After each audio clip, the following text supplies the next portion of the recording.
Your health is non-negotiable. And in New York City, pretending otherwise is the fastest way to lose control of your body and your boundaries.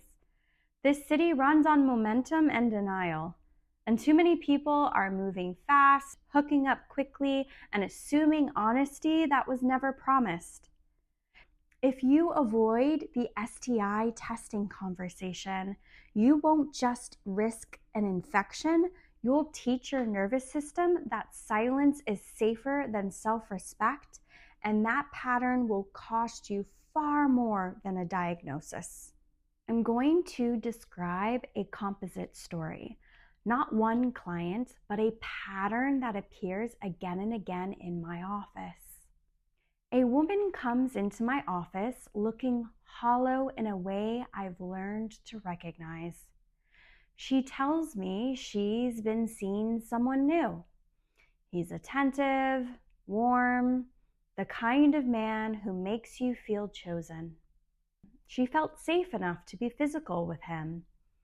And then, partway through, something in her body went quiet. She couldn't name it at the time. She just froze.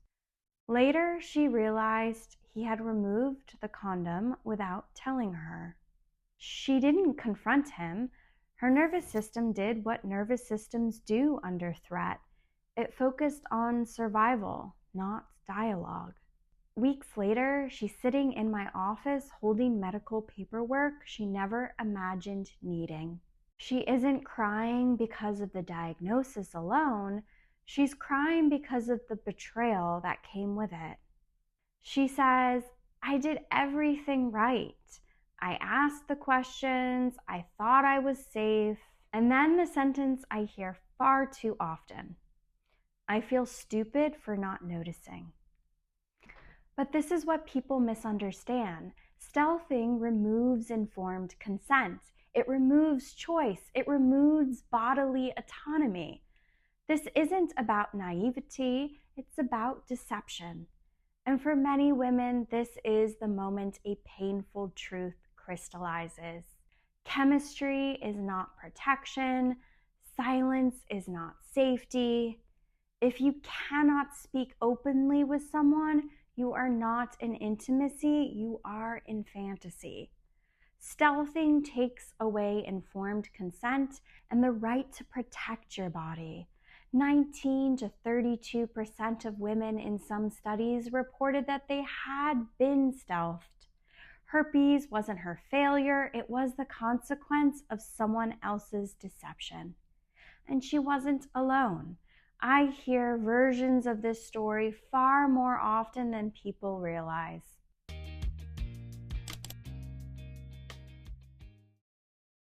Hi, I'm Olympia, a therapist and former professor, and before we talk about how to have this conversation, we need to understand why it matters.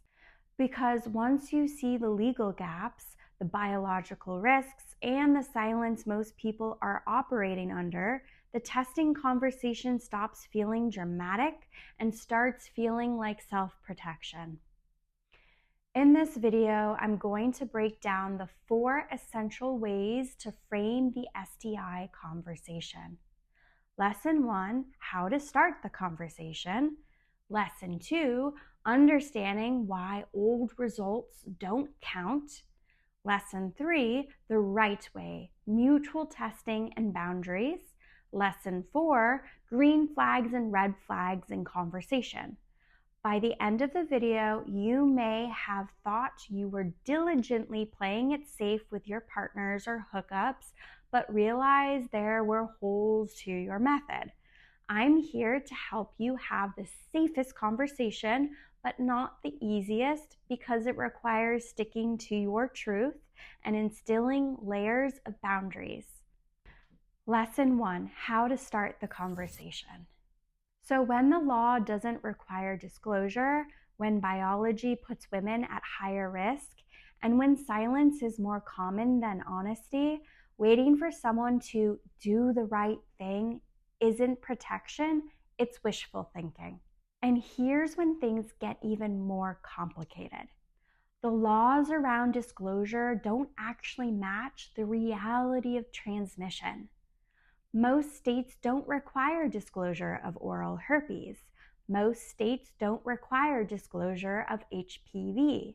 Only genital herpes has legal disclosure requirements in many states, and even those laws are inconsistent. But here's what most people don't realize. If someone has oral herpes, HSV1, they can transmit it to another person's genitals through oral sex. HPV can be even more serious. Certain strains are directly linked to cancer, whether that be genital or throat cancer from oral sex, and the system is unequal. Women can be tested for HPV, but there is no standard HPV test for men. So when a woman has unprotected sex, she is biologically more vulnerable. The vaginal and cervical tissues are highly absorbent, meaning viruses and bacteria enter more easily compared to penile tissue. Even when a woman is careful, her risk is naturally higher. And when people don't disclose HPV or oral herpes and aren't legally required to, it reinforces stigma against the people who do disclose, especially those with genital herpes. Silence doesn't reduce risk. It creates more shame, more misinformation, and more people quietly getting hurt. Which brings us to the part everyone avoids. How do you actually start this conversation without sounding paranoid, awkward, or accusatory? Here's one way to start. I really enjoy getting to know you. Before things become physical, I'd like to start to talk about STI testing and maybe go together. I was last tested, insert the time frame, and I'd feel safer if we both knew our current results. Say it verbally, face to face, not over text. You want to see their reaction, gauge their tone, and protect your privacy. Because unfortunately, people do forward screenshots. They share disclosures in group chats, and yes, even in Facebook groups like Are We Dating the Same Guy or Are We Dating the Same Girl? A verbal conversation protects your boundaries and reveals their emotional intelligence. Why verbal disclosure matters. This isn't about fear, it's about clarity. Talking in person lets you read nonverbal cues, how they handle responsibility, how they tolerate tension, how they respond to accountability. Those cues tell you more about their readiness for intimacy than any test result. That's why I created a free masterclass called the Fantasy Love Decoder, because if asking for the truth feels terrifying, if discussing testing feels too much, or if you keep choosing partners you can't talk honestly with, you're not overreacting, you're in a fantasy-based relationship, not a secure one. If you want to understand why transparency feels so hard and how to break the patterns that keep you silent, click the link below. It will change the way you understand chemistry, safety, and real intimacy. Lesson 2, why old results don't count. Now, I tell all my clients this: don't take someone's word or screenshot as proof. 2 reasons. 1, window periods. Tests only show accurate results 3 months after the last sexual contact. If they've been intimate since, results aren't bulletproof. And in New York City, 3 celibate months is rare. 2, incomplete panels. Negative often means incomplete. Routine screenings skip herpes, HPV, and hepatitis, unless specifically ordered.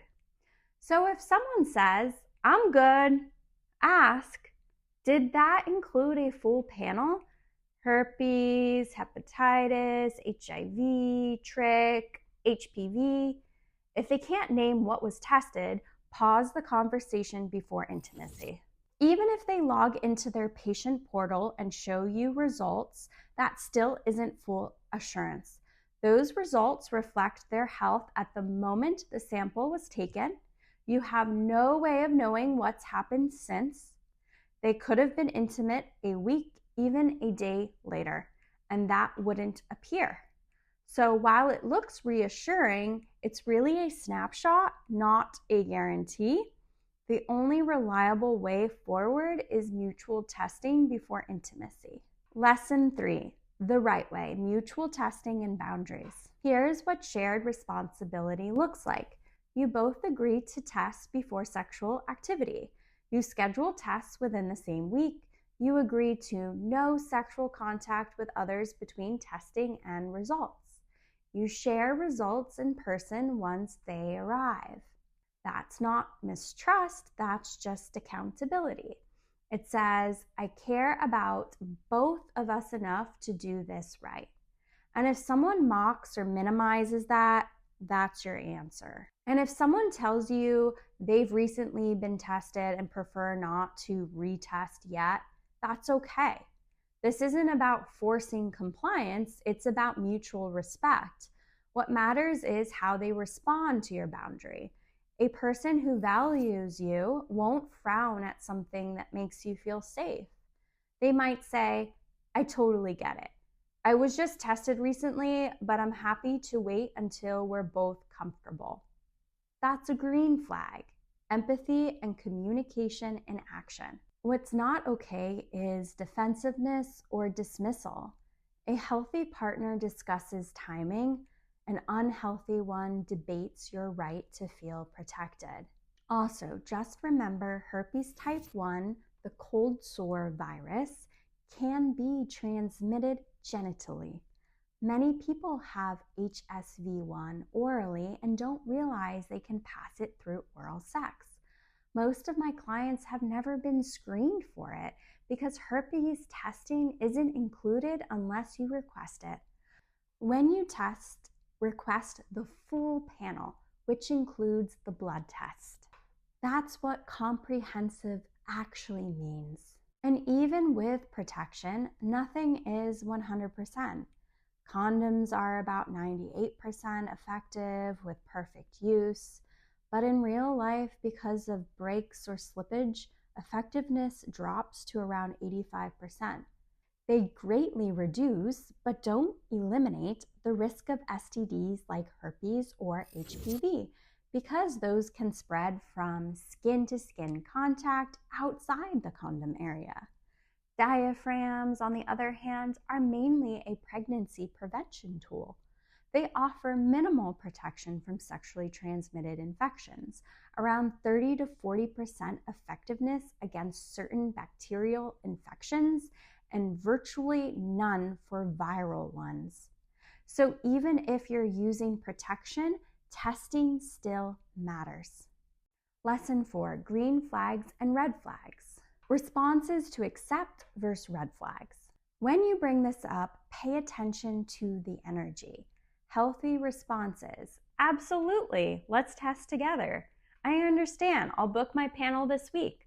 I was just tested, but I'm happy to show results and wait. Red flags would be, you're overreacting. I don't need to do that. That's too awkward. I was tested last year. That's fine. Avoidance is immaturity, and openness is emotional readiness. Why people don't disclose and how you should. Many people don't disclose STDs because of stigma and fear of rejection. They avoid awkwardness instead of choosing integrity. If you ever need to disclose, do it verbally and privately before intimacy. You deserve to be respected for your honesty, not punished for transparency. I'd love to hear your perspective. What's your individual method? Do you ask for a screenshot with the time and date? Have them log into their portal? Ask to get tested together because you're still building trust? Or do you take a risk and hope for the best? Let's talk about it in the comments. There's no judgment here, just curiosity, education, and empowerment. Remember, the goal isn't just avoiding infection, it's avoiding repetition. Stop reinforcing an attachment system programmed for inconsistency and anxiety. Teach your body that safety doesn't come from fantasy or avoidance. It comes from clarity, honesty, and mutual respect. When someone can meet you there, that's not just sexual safety, that's emotional maturity. That's why I created a free masterclass called the Fantasy Love Decoder, because if the testing conversation feels impossible, if honesty feels threatening, or if you rely on chemistry to replace clarity, that's not intimacy, that's fantasy. If you want to understand the nervous system pattern that keeps you choosing partners you cannot speak the truth with, click the link below.